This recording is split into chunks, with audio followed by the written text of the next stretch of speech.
How about the Detroit Lions? Reasons for concern. I mean, I like the moves they've made on the defensive line, but that's because it's from a process standpoint. I like taking a shot on Marcus Davenport. I still don't know, like, do we have a good enough pass rusher opposite Aiden Hutchinson? It's a mishmash of Marcus Davenport, Josh Paschal, James Houston, who was injured for most of last season.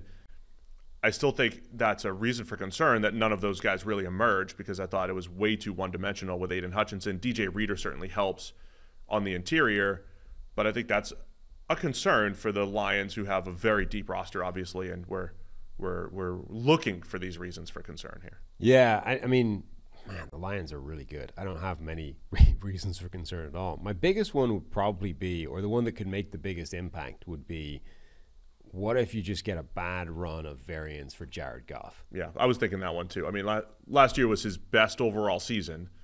And so, when you're younger, you're like, oh, the guy got better, he's better. Yeah. And then the analyst in you is like, oh, he just had his best season.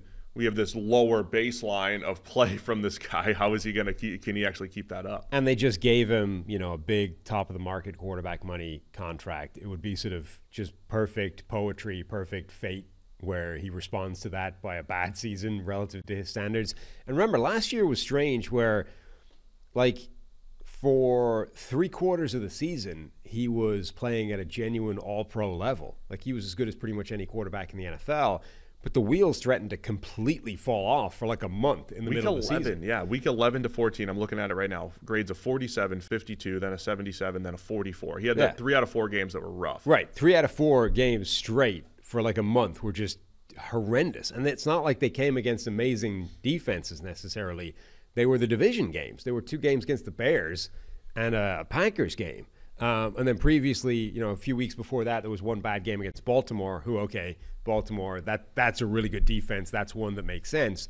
But the bad version of Goff last year was still horrendous, right?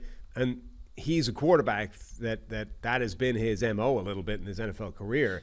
The good version of Jared Goff looks great and looks like he does, belong as a number 1 overall selection. The bad version of Jared Goff in the NFL tends to be horrendous. And you still saw that guy last year, even in the best season of his career. Like, what if instead of 4 of those games next year, you get 8?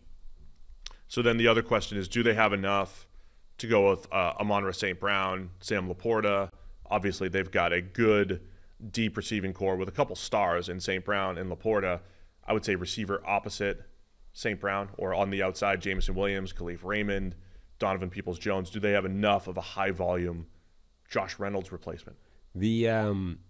It's not the optimism show, but Dan Campbell was saying, so far, if he had to identify a most improved player, I know, it would be Jameson Williams. And your favorite Twitter account, the Coach Speak analysis thing. Yeah. Apparently Dan Campbell has a 90% accuracy rate when it comes to assessing the roster.